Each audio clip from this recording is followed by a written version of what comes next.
एक समय की बात है। सुल्तानपुर गांव के पास एक रहस्यमय जंगल था, जहां जो भी गया कभी लौट कर नहीं आया। एक दिन जंगल ने गांव से फिर से एक इंसान को छीन लिया। ऐसे में डर और सन्नाटे के बीच एक निडर इंसान आगे बढ़ा, जिसका नाम था बिरजू। लेकिन अब सवाल ये उठता है कि क्या बिरजू उस रहस्यमय जंगल से जिंदा वापस लौट पाएगा? अरे मेरा बेटा अभी तक नहीं लौटा, उसके बिना मैं कैसे जीऊंगी?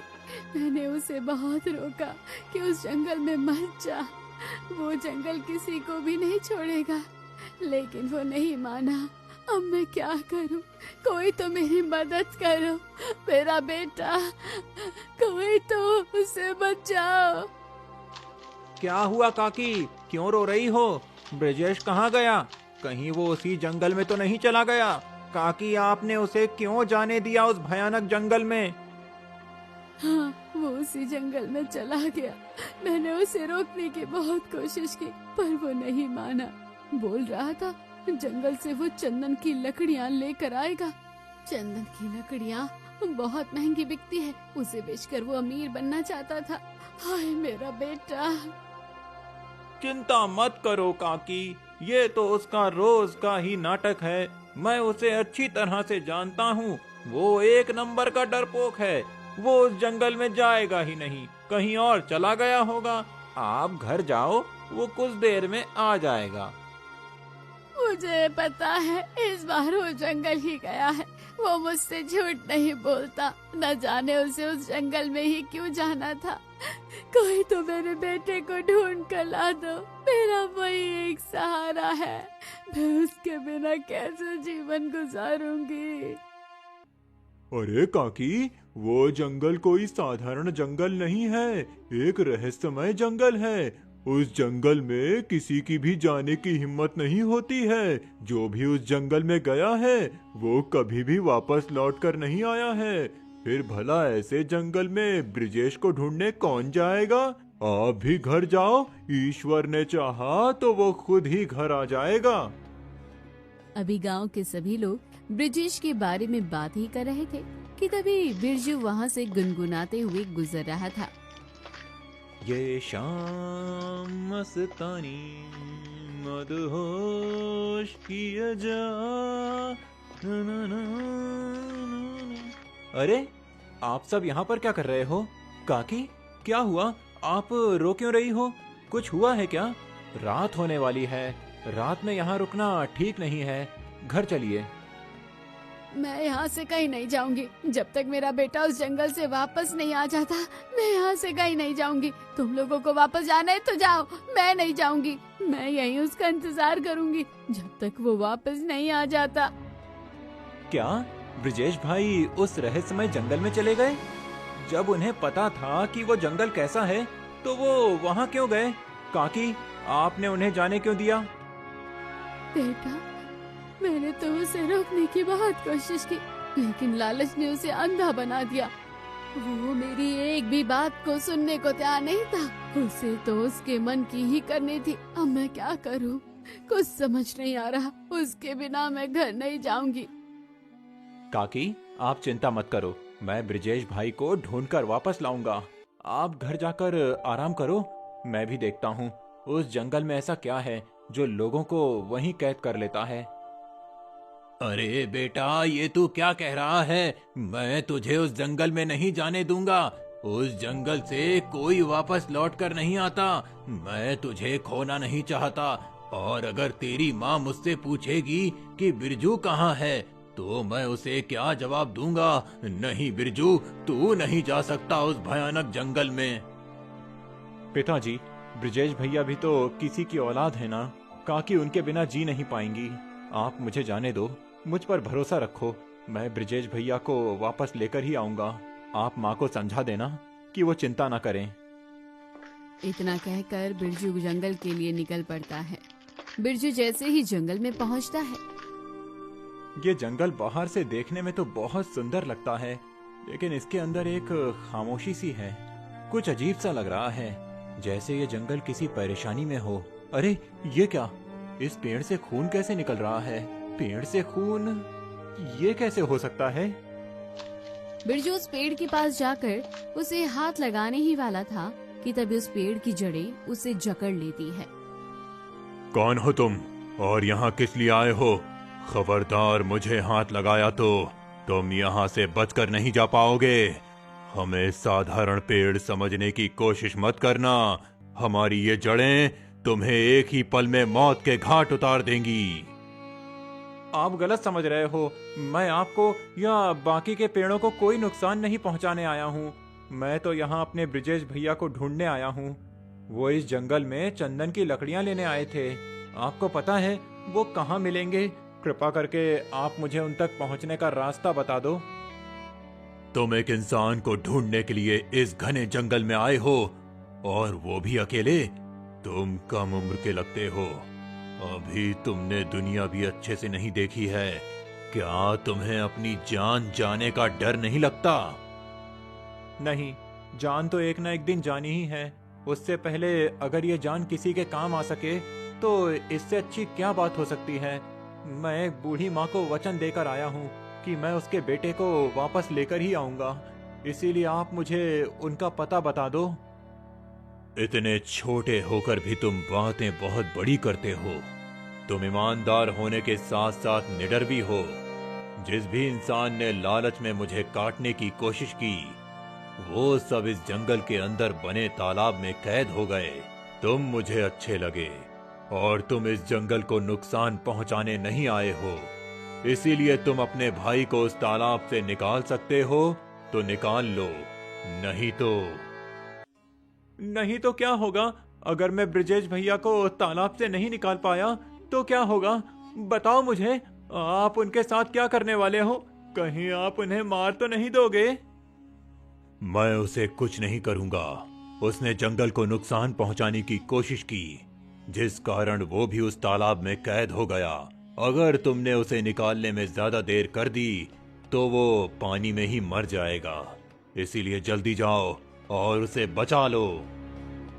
बिरजू पेड़ पर जहाँ से खून निकल रहा था वहाँ गीली मिट्टी लगा देता है जिससे खून बहना बंद हो जाता है।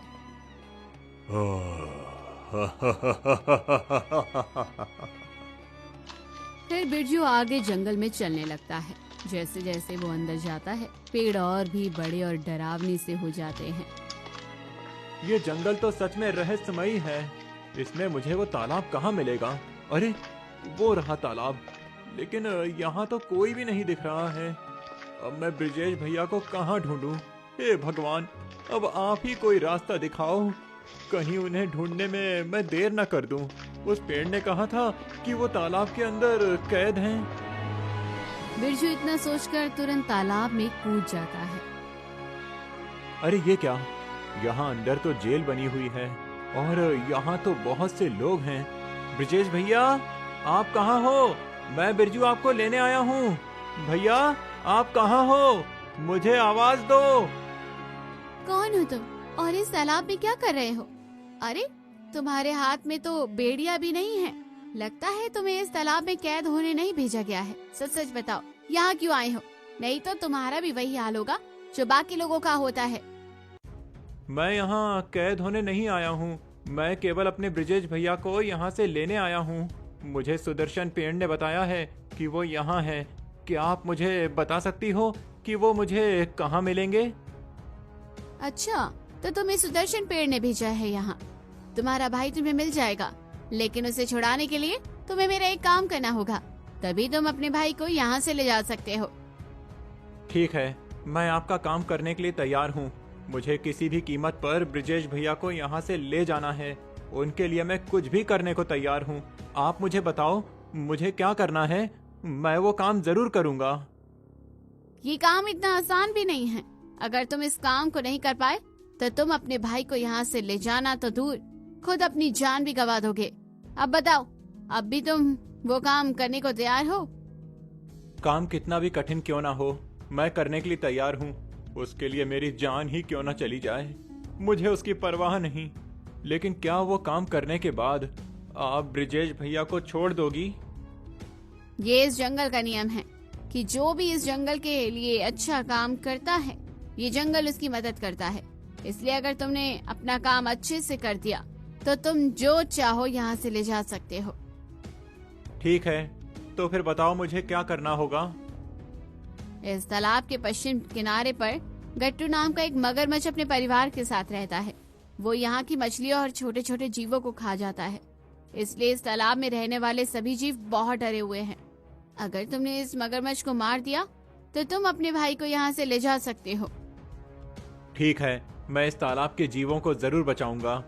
क्या मैं इस जंगल में लगे पेड़ से कुछ फल तोड़ सकता हूँ? हाँ, क्यों नहीं, बस ध्यान रहे कि पेड़ों को कोई नुकसान ना पहुँचे। बिरजू अब जंगल में लगे हुए पेड़ से कुछ फल को तोड़ता है और उसे लेकर तालाब के किनारे मगरमच्छ के पास जाता है। क्या गट्टू मगरमच्छ आप ही हैं? इंसान, और यहाँ आज तो फिर दावत होगी। हाँ, मैं ही हूँ गट्टू मगरमच्छ। क्या चाहिए तुम्हें, जरा पास आकर बताओ। गट्टू भाई, मैं घर जा रहा था तो सोचा कुछ फल लेता जाऊं। तभी मुझे किसी ने बताया कि आपको भी स्वादिष्ट फल खाना बहुत पसंद है, इसीलिए मैं आपके लिए भी कुछ मीठे मीठे फल लाया हूँ। ये लीजिए, खाकर बताइए कैसे हैं। फल? ये फल अच्छे नहीं होते और इससे मेरा पेट भी नहीं भरता। मुझे तो खाने के लिए इंसान चाहिए, इंसान। अब तुम आ गए हो यहाँ तो जरा नजदीक आओ, तुम्हारा मांस बहुत स्वादिष्ट होगा। अरे, पहले एक बार इन फलों को खाकर तो देखिए। अगर ये स्वादिष्ट नहीं लगे तो मैं आपके पास आ जाऊंगा, आप मुझे खा लेना। ठीक है, अगर ऐसा है तो पहले मैं फल ही खा लेता हूँ। कुछ भूख तो कम होगी, फिर आराम से तुझे खाऊंगा और कुछ मांस अपने परिवार के लिए भी ले जाऊंगा। गट्टू मगरमच्छ इतना कहकर वो फल खाने लगता है। वाह, ये तो इंसानों के खून से भी ज्यादा मीठे हैं। ये तुम्हें कहाँ से मिले? मुझे ये फल और चाहिए। इन मीठे मीठे फलों को मैं अपने परिवार को भी खिलाऊंगा। मेरी बीवी तो इन्हें खाकर बहुत खुश हो जाएगी। बता, कहाँ से मिले ये फल? अगर तूने इसका पता नहीं बताया तो मैं तुझे ही खा जाऊंगा। मगरमच्छ भाई, मैं आपको इन फलों के पास ले जा सकता हूँ। वहाँ के पेड़ में बहुत सारे फल लगे हुए हैं। आप जी भरकर फल खा सकते हैं और अपने परिवार को भी खिला सकते हैं। ये फल कभी भी खत्म नहीं होंगे, लेकिन इसके लिए आपको मेरा एक काम करना होगा। कौन सा काम है? मैं भला तुम्हारा क्या काम कर सकता हूँ? मुझे तो खाने और सोने के अलावा और कुछ नहीं आता। फिर मैं तुम्हारा क्या ही काम कर सकता हूँ? इस मोटे और भारी शरीर से कोई काम नहीं होता। नहीं नहीं, आपको कोई ऐसा काम नहीं करना है जिसमें मेहनत लगे। आपको बस इस तालाब को छोड़कर उस फल वाली जगह जाकर रहना होगा। उस जगह पर आप और आपका परिवार खुशी खुशी रह सकता है। फिर इस तालाब के लोग भी आपसे परेशान नहीं होंगे। वाह, तुम्हारा भी जवाब नहीं। तुमने अपनी चतुराई से मुझे इस तालाब से दूर करने का उपाय बना लिया। कहीं तुम्हें उस सुनहरी मछली ने मुझे मारने के लिए तो नहीं भेजा? हाँ, उसी ने मुझे भेजा है, लेकिन भाई मैं किसी की जान नहीं ले सकता। इसीलिए आपको ऐसी जगह बता रहा हूँ जहाँ आपको इससे भी ज्यादा अच्छा लगेगा। वो जगह यहाँ से ज्यादा दूर नहीं है। बस उस दिशा में जो जामुन का पेड़ है, वहीं आपको ऐसे मीठे फल मिल जाएंगे। इससे आप अपने परिवार का भी पेट अच्छे से भर सकते हैं। मैं यहाँ बस ब्रजेश भैया को इस तालाब की कैद से आजाद करवाने आया हूँ। कृपया आप मेरी मदद कीजिए। ठीक है, मैंने तुम्हें जुबान दी है, इसीलिए तुमने मुझे जो जगह बताई है मैं अब वहीं रहूंगा। आज से मैं इस तालाब के किनारे कभी नहीं आऊंगा और ना ही इस तालाब के जीवों को परेशान करूंगा। तुम जाओ, अब अपने भाई को बचा लो। आपका बहुत बहुत शुक्रिया। मैं आपका ये एहसान कभी नहीं भूलूंगा। जब भी आपको मेरी जरूरत महसूस हो तो आप मुझे याद कर लेना। मैं हमेशा आपकी मदद करने आ जाऊंगा। इतना कहकर बिरजू अब उस तालाब की सुनहरी मछली के पास जाता है और गट्टू मगरमच्छ की सारी बात उसे बताता है। क्या तुमने उसे मारने की बजाय उससे सौदा कर लिया? क्या खूब तरकीब लगाई है तुमने। इससे काम भी हो गया और किसी को कोई नुकसान भी नहीं पहुंचा। सुदर्शन पेड़ ने तुम्हें सही पहचाना था, इसलिए उसने तुम्हें यहाँ का पता दिया है। अब तो मैंने आपका काम कर दिया है, अब आपकी बारी है। जल्दी से ब्रिजेश भैया को उस तालाब की कैद से आजाद कर दो। आपका बहुत उपकार होगा मेरे ऊपर। उनकी माँ बहुत दुखी हैं, कहीं वो इस दुख में अपनी जान ना दे दें। अपने वादे के अनुसार सुनहरी मछली ब्रिजेश को आजाद कर देती है।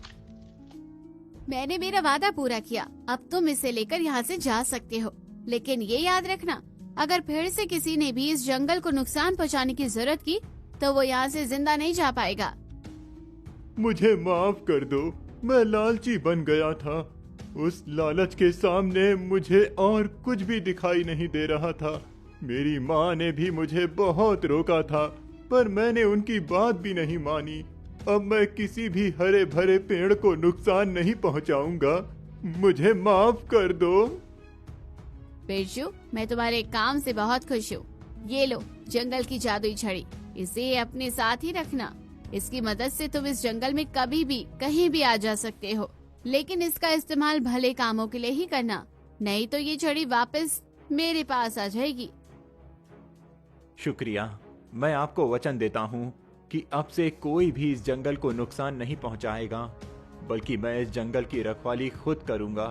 अब से गांव के सभी लोग इस जंगल की रखवाली करेंगे और केवल जरूरी काम से ही इस जंगल की चीजों का इस्तेमाल करेंगे। यहाँ के जानवरों को नहीं मारेंगे। लेकिन मैं आपसे एक और विनती करता हूँ कि आप ब्रिजेश भैया के साथ ही तालाब के और लोगों को भी आजाद कर सकती हैं। मैं मानता हूँ कि उनसे गलती हुई है, लेकिन मैं वचन देता हूँ कि उनसे या गांव वालों से अब दोबारा ऐसी गलती नहीं होगी। मैं चाहता हूँ कि आप उन्हें छोड़ दें। उनका भी परिवार है, उनकी भी माँ, बहनें और पिता हैं जो उनका इंतजार कर रहे हैं। ठीक है बिरजू, तुम एक भले इंसान हो, इसलिए मैं तुम्हारे कहने पर सबको आजाद करती हूँ। अब सुनहरी मछली खुश होकर तालाब में कैद सभी लोगों को आजाद कर देती है और खुद तालाब में कहीं गायब हो जाती है। तुम्हारा बहुत बहुत शुक्रिया बिरजू भैया, तुमने हम सबको आजाद करवाया। तुम्हारा बहुत बहुत शुक्रिया बिरजू, तुमने हम सबको आजाद करवाया। कोई बात नहीं, ये तो मेरा फर्ज था। ब्रिजेश भैया जल्दी चलो, आपके बिना काकी का रो रो कर बुरा हाल हो गया है। वो इसी जंगल के किनारे कब से बैठी हुई हैं, कुछ खा भी नहीं रही हैं। आपको देख लेंगी तो उन्हें सुकून मिल जाएगा। हाँ बिरजू, जल्दी चलो, मुझे भी अब इस जंगल में नहीं रहना। तुम अगर ना आते तो मैं तो यहाँ मर ही जाता। तुम्हारा मैं कैसे शुक्रिया करूँ मुझे नहीं पता। तुम यहाँ मेरे और इन सभी लोगों के लिए फरिश्ता बनकर आए हो। अब जल्दी चलो, ये सभी बातें तो बाद में भी कर सकते हैं। हमें जल्दी से इस जंगल से बाहर निकलना होगा। इस रहस्यमयी जंगल में कब क्या हो जाए कुछ पता नहीं। बिरजू अब ब्रिजेश और बाकी सबको लेकर जंगल के बाहर आ जाता है।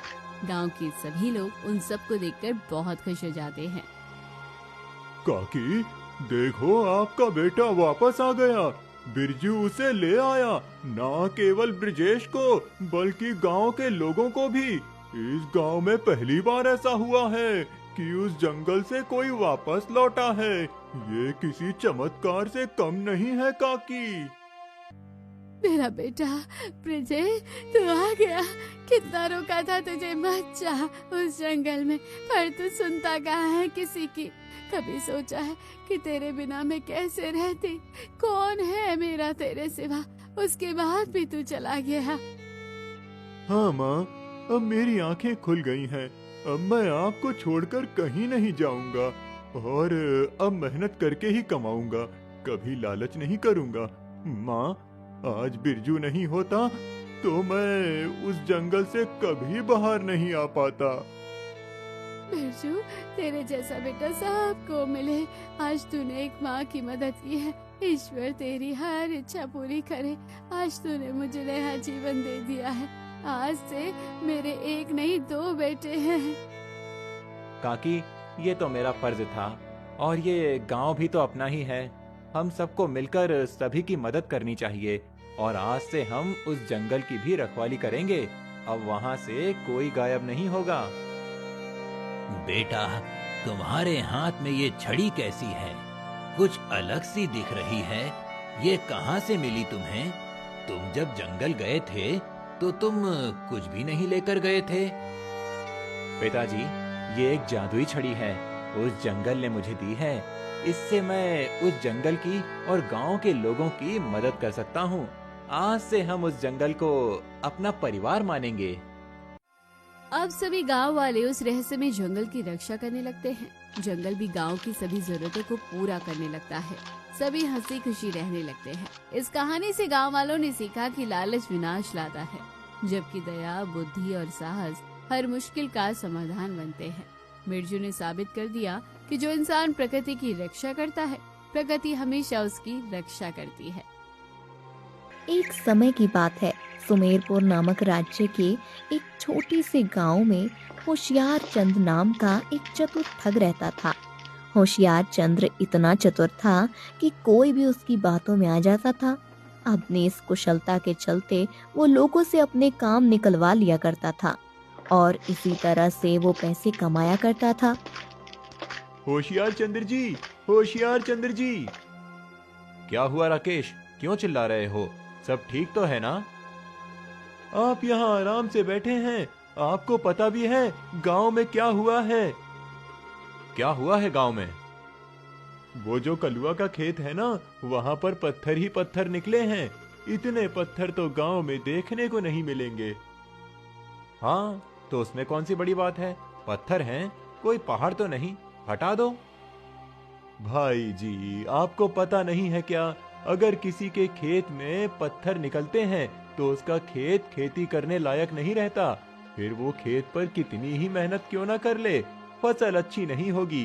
बेचारा अब खेती कैसे करेगा? कलुआ खेती नहीं करेगा तो जरूर अपना खेत बेच देगा।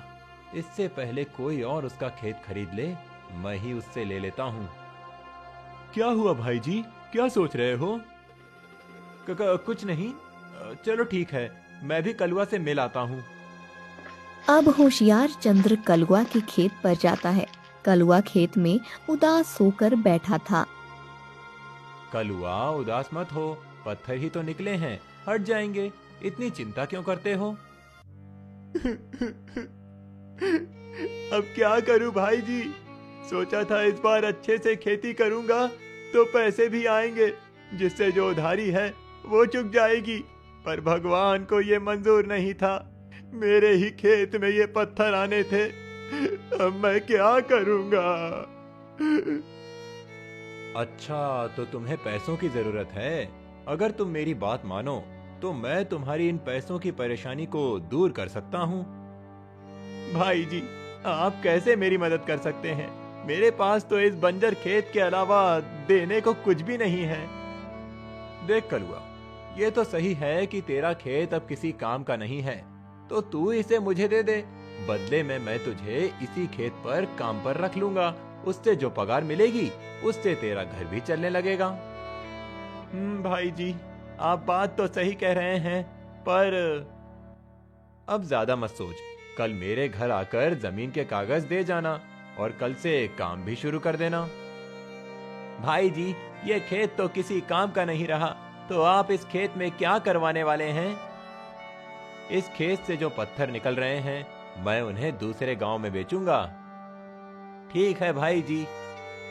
इस तरह होशियार चंद्र कलुआ से कम दाम में खेत लेकर अपना व्यापार शुरू कर लेता है।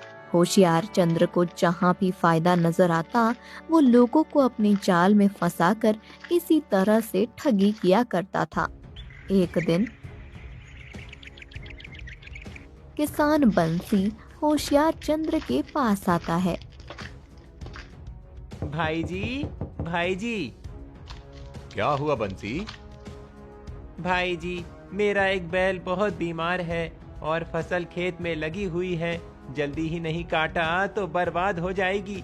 मुझे एक नया बैल खरीदने के लिए कुछ रुपयों की जरूरत है। आप मदद कर दें तो बहुत मेहरबानी होगी। ठीक है बंसी, बताओ कितने रुपए चाहिए तुम्हें? 10,000 मिल जाते तो अच्छा रहता भाई जी। बीमार बैल का भी इलाज करवा लेता। 10,000 तो बहुत होते हैं बंसी। मैं तुम्हें ये रुपए दे दूंगा, लेकिन तुम्हें बदले में कुछ सामान मुझे देना होगा। भाई जी, मेरे पास ऐसा कुछ तो है नहीं कि मैं दे सकूं, लेकिन हाँ, घर पर एक पुराना बर्तन है जो मेरे दादा परदादा के समय का है। अच्छा, तो फिर ले आना उसे, देखते हैं कैसा है वो। अब बंसी घर जाकर वो बर्तन लेकर आता है। ये देखिए भाई जी, दिखने में कुछ खास तो नहीं है, पर वजन बहुत है इसका। होशियार चंद्र जैसे ही उस बर्तन को देखता है तो उसकी आंखें खुली की खुली रह जाती हैं। अरे वाह, ये बर्तन तो चांदी का है और इसमें हीरे जवाहरात लगे हुए हैं। लगता है बंसी को इसकी सही कीमत नहीं पता है। इसी मौके का फायदा उठाता हूँ। ठीक ही दिख रहा है ये बर्तन। चलो, मैं इसे गिरवी रख लेता हूँ। इसे काफी समय से काम में नहीं लिया गया है, इसीलिए काला पड़ गया है और इसमें पता नहीं कैसे पत्थर लगे हुए हैं, जिस कारण भारी भी बहुत है। मेरे दादा परदादा कहा करते थे इसे संभाल कर रखना, इसीलिए अभी तक ये मेरे पास ही था। ठीक है बंसी, ये लो 10,000 रुपए। मैं तुमसे ये बर्तन खरीद लेता हूँ। अब तुम्हें मुझे कुछ देने की जरूरत नहीं है। ठीक है भाई जी, वैसे भी ये बर्तन मेरे किसी काम का नहीं था। कुछ दिनों बाद पूरे गांव में ये बात फैल जाती है कि होशियार चंद्र के पास एक ऐसा बर्तन है जिसमें हीरे जवाहरात लगे हुए हैं और उसकी कीमत बहुत है। बंसी को भी इस बात का पता चलता है तो वो समझ जाता है कि होशियार चंद्र ने उसे ठग लिया है।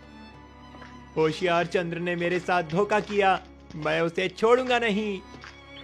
बंसी अब सुमेरपुर के राजा भानचंद्र जी के दरबार में जाता है। महाराज की जय हो, महाराज की जय हो। कहो, क्या कहना चाहते हो? महाराज, मेरा नाम बंसी है, मैं चंदनपुर गांव में रहता हूँ। महाराज, मुझे इंसाफ चाहिए। बोलो, क्या इंसाफ चाहिए तुम्हें? महाराज, मेरे गांव में होशियार चंद्र नाम का एक आदमी रहता है, उसने मेरे साथ ठगी की है। मुझे इंसाफ चाहिए महाराज, इंसाफ।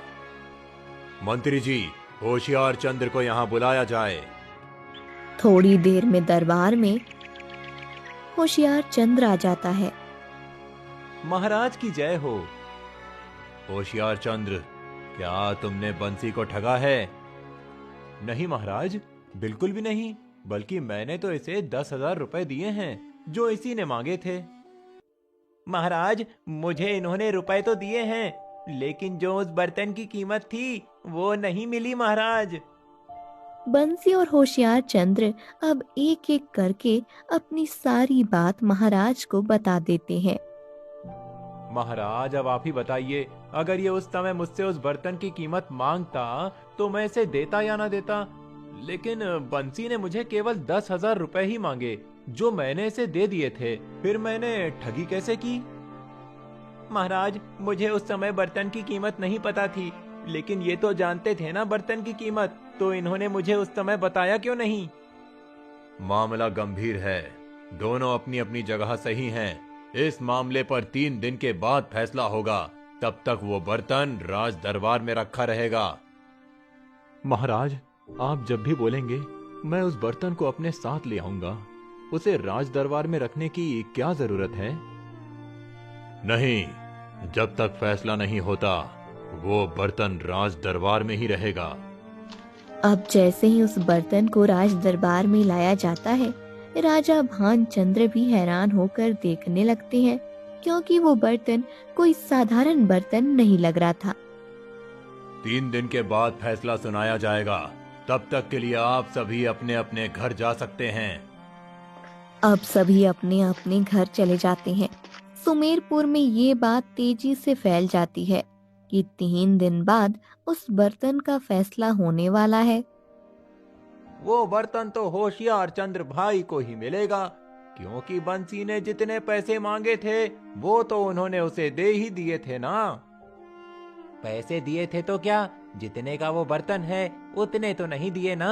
देखना, महाराज का फैसला तो बंसी के पक्ष में ही सुनाया जाएगा। ये तो 3 दिन बाद ही पता चलेगा कि फैसला किसके पक्ष में जाता है। उधर राजमहल में राजा भानचंद्र एक गहरी सोच में बैठे हुए थे। महाराज की जय हो।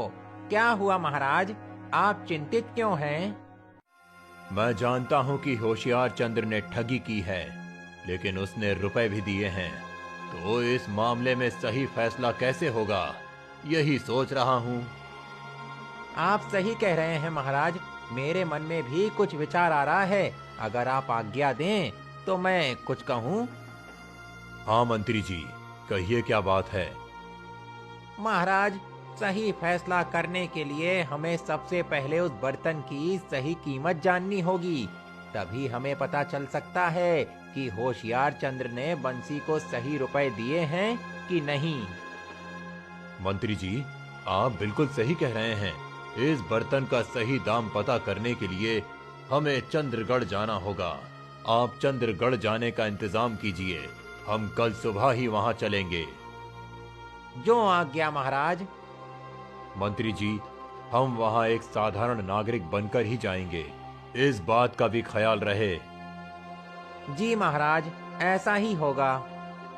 अगली सुबह राजा भानचंद्र और मंत्री जी भेष बदलकर उस बर्तन के साथ चंदनगढ़ पहुंचते हैं। जरा सुनिए, हम दूर गांव से आए हैं, हमें हमारा सामान बेचना है। आप किसी अच्छे व्यापारी को जानते हैं क्या? हाँ हाँ, यहीं पास में सुखी राम नाम का एक व्यापारी रहता है। आप उसे अपना कोई भी कीमती सामान बेच सकते हैं।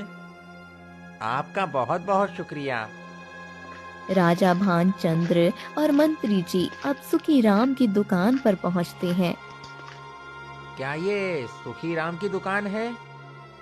हाँ हाँ, कहिए। जी, हम पास के गांव से आए हैं, हम इस बर्तन को बेचना चाहते हैं। ये तो चांदी का बर्तन है। हाँ, हमें रुपयों की बहुत जरूरत है। इसका क्या दाम होगा? इसके मैं आपको 30,000 रुपए दे सकता हूँ। लेकिन हमें तो 50,000 रुपए की जरूरत है। अगर आप इतने में इस बर्तन को ले लेंगे तो अच्छा होगा। नहीं भाई, इतने तो मैं नहीं दे सकता, आप कहीं और जाकर देख लो। मंत्री जी और राजा अब सुखी राम की दुकान से चले जाते हैं। कुछ दूर चलने पर उन्हें एक बुजुर्ग आदमी मिलता है। काका, यहाँ कोई अच्छा व्यापारी है क्या जो हमें इस बर्तन के अच्छे दाम दे सके? वो सुखी राम है ना, आप उसके पास जा सकते हो। हम उसी के पास से आ रहे हैं। वो बर्तन की सही कीमत नहीं दे रहा है।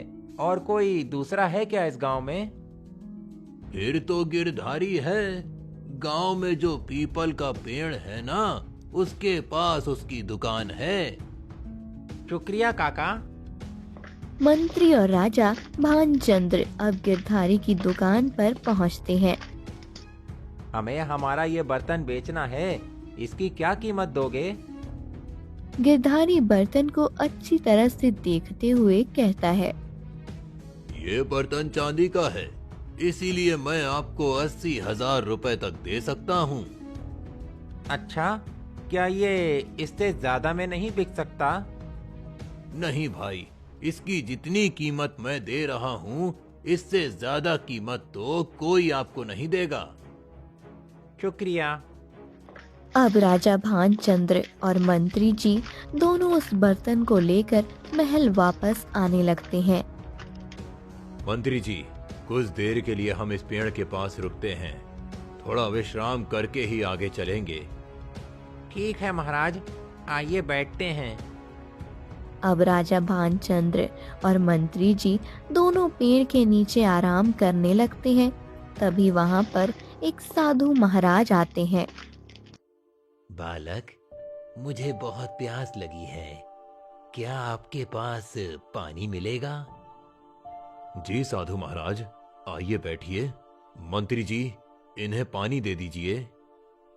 साधु महाराज, क्षमा कीजिए, मगर इसमें बहुत कम पानी है।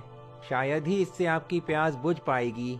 अगर आप थोड़ी देर यहाँ रुक सकते हैं तो मैं आपके लिए कहीं से पानी लेकर आ सकता हूँ।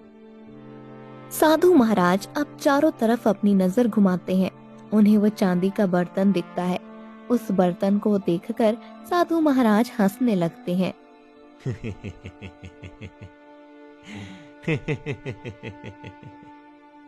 साधु महाराज, क्या आपको मेरी बातों पर हंसी आ रही है? नहीं, मेरी हंसी की वजह कुछ और है। आपको कहीं जाने की जरूरत नहीं है। इसमें पानी कम है ना? जी साधु महाराज। इसमें जितना भी पानी है उसे इस चांदी के बर्तन में डालकर मुझे दे दो। ये लीजिए साधु महाराज। अब साधु महाराज उस चांदी के बर्तन से पानी पीने लगते हैं। ये क्या? पानी तो बहुत कम था, फिर ये पानी खत्म क्यों नहीं हो रहा है? ऐसा कैसे हो सकता है? हाँ महाराज, पानी तो खत्म ही नहीं हो रहा है। ये कैसा चमत्कार है? अब दोनों ही साधु महाराज को हैरानी से देखने लगते हैं। ये लीजिए, इसमें और पानी बचा है। आप लोग भी पानी पी सकते हैं। साधु महाराज, आप कोई सिद्धि बाबा लगते हैं। आपका ये चमत्कार देखकर हम तो हैरान हैं। ये मेरा चमत्कार नहीं है, ये तो इस बर्तन का कमाल है जो आपके पास था। इस बर्तन का? ऐसा क्या है इस बर्तन में? कृपा करके हमें बताइए। ये जो बर्तन आपके पास है, ये कोई साधारण बर्तन नहीं है। इस बर्तन में आप जो भी चीज डालोगे वो कभी खत्म नहीं होगी। लेकिन क्या साधु महाराज? इस बर्तन से केवल लोगों के भले के लिए ही काम लेना होता है। अगर कोई लालचावश इसका इस्तेमाल करता है तो ये केवल एक बर्तन की तरह ही काम करेगा। अच्छा, ये तो हमें पता ही नहीं था। आपका बहुत बहुत शुक्रिया। पानी के लिए आपका बहुत बहुत धन्यवाद। आपकी यात्रा मंगलमय हो। इतना कहकर साधु महाराज वहाँ से चले जाते हैं। महाराज, इसके बारे में तो बंसी को भी नहीं पता होगा, और अगर ये बात होशियार चंद्र को पता चल गई तो होशियार चंद्र ये बर्तन कभी किसी को नहीं देगा। याद रहे, इस बात की जानकारी अभी किसी को भी ना हो। समय आने पर ही इस बात का पता चलेगा। महाराज, फिर तो इस बर्तन की कीमत और भी ज्यादा हो जाएगी। इस बात को जानने के बाद इसका फैसला करना तो और ज्यादा कठिन हो गया है। जी महाराज, अब हम क्या करेंगे? अब कल राज दरबार में ही पता चलेगा कि क्या होने वाला है। अगले दिन सुमेरपुर के सभी लोग राज दरबार में पहुंचते हैं, क्योंकि सभी राजा के फैसलों को सुनना चाहते थे। हाँ तो बंसी, जी महाराज। क्या तुम अपने इस बर्तन को बेचना चाहते हो? महाराज, ये बर्तन पुरखों की निशानी है। मैं इसे बेचना तो नहीं चाहता, पर मुझे रुपयों की जरूरत है, जिस कारण मैंने इसे बेचा था। पर महाराज। पर क्या बंसी? बर्तन तो हाथ से चला ही गया, साथ ही इसकी सही कीमत भी नहीं मिली। बस इसी का दुख है महाराज। होशियार चंद्र। जी महाराज। इस बर्तन की कीमत करीब 80,000 रुपए है। क्या तुम इस बर्तन के सही रुपए बंसी को दे सकते हो? क्षमा करें महाराज, पर मेरे पास इतने रुपए नहीं हैं। अगर ये उस समय भी 80,000 रुपए मुझसे मांगता तो मैं मना कर देता। होशियार चंद्र, तुम्हें यह बर्तन केवल 10,000 रुपए में मिला है। अगर मैं तुम्हें 70,000 रुपए दे दूं तो क्या तुम ये मुझे दे दोगे? क्यों नहीं महाराज, ये आपका ही है। मंत्री जी, 80,000 रुपए लाइए। ये लीजिए महाराज। इसमें से 70,000 रुपए होशियार चंद्र को दे दीजिए। जी महाराज। और बाकी के 10,000? इसे बंसी को दे दीजिए और साथ ही उसका ये बर्तन भी उसे वापस कर दीजिए। महाराज क्षमा करें, लेकिन ये बर्तन आपका हुआ, मैं इसे नहीं ले सकता। होशियार चंद्र से खरीदने के बाद ये बर्तन हमारा है। अब हम इसे किसी को भी नहीं दे सकते हैं। तुमने कहा था कि ये तुम्हारे पुरखों की निशानी है, इसीलिए इसे अपने पास ही रखो। और हाँ, इस बर्तन को इस्तेमाल करना शुरू कर दो। महाराज की जय हो। महाराज, आप जैसा राजा सभी को मिले। अब राज दरबार के सभी लोग राजा की जय जयकार करने लगते हैं। सभी राजा के इंसाफ से खुश थे। अब सभा खत्म होती है और सब अपने अपने घर चले जाते हैं। क्या हुआ मंत्री जी, आप इतनी हैरानी से हमें क्यों देख रहे हैं? महाराज, उस बर्तन को आपने बंसी को दे दिया, लेकिन उसे तो उसके बारे में पता ही नहीं है और आपने उसे बताया भी नहीं। अभी तक बंसी ने उस बर्तन का इस्तेमाल नहीं किया था, अब वो उसका इस्तेमाल करेगा, फिर देखते हैं क्या होता है। महाराज, आप कब क्या करने वाले हैं ये कोई नहीं जानता। उधर बंसी अपने घर में जाता है और अपनी पत्नी को बर्तन देकर उसमें खाना डालने को कहता है। ये लीजिए, खाना खा लीजिए। अब बंसी उस बर्तन से खाना निकालकर खाने लगता है। थोड़ी देर बाद, ये क्या जी, आपने कितना कम खाना खाया है? नहीं नीलू, मैंने तो अच्छे से खाना खाया है। ये देखिए, बर्तन में उतना ही खाना है जितना मैंने आपको दिया था। हाँ, इसमें तो उतना ही खाना है, पर मैंने खाना पेट भर के खाया है। ये कैसे हो सकता है जी? शायद ये हमारा बर्तन नहीं है, महाराज ने हमें कोई दूसरा बर्तन दे दिया है। मैं कल ही उन्हें ये बर्तन वापस कर देता हूँ। लेकिन इसे वापस करने की क्या जरूरत है जी? ये तो अच्छी बात है ना कि अब खाना कभी खत्म ही नहीं होगा। इसे रहने दीजिए, इससे हमारा ही फायदा है। नहीं नीलू, जो हमारा नहीं है हम उसे नहीं रख सकते। दूसरे दिन बंसी राज दरबार में जाता है। महाराज की जय हो, महाराज की जय हो। बंसी तुम, अब क्या हुआ? महाराज, ये बर्तन शायद बदल गया है, ये हमारा बर्तन नहीं है। ये तुम क्या कह रहे हो बंसी? बंसी अब महाराज को सारी बात बताता है। बंसी, ये बर्तन तुम्हारा ही है, लेकिन तुम्हें इसके बारे में पता नहीं था, इसीलिए मैंने तुम्हें इसे इस्तेमाल करने के लिए कहा। अच्छा, तो अब मैं समझा, तभी मेरे पूर्वज इसे मुझे अपने साथ रखने के लिए कहा करते थे। हाँ बंसी, और मैं तुम्हारी ईमानदारी से बहुत प्रसन्न हुआ। तुम इस बर्तन को यहाँ लाने की बजाय खुद भी रख सकते थे, लेकिन तुमने ऐसा नहीं किया। तुम ही इस बर्तन के सच्चे हकदार हो। धन्यवाद महाराज। बंसी अब उस बर्तन से सभी गांव वालों की मदद करने लगता है। कुछ दिन में ये बात पूरे गांव में फैल जाती है कि वो बर्तन जादुई है।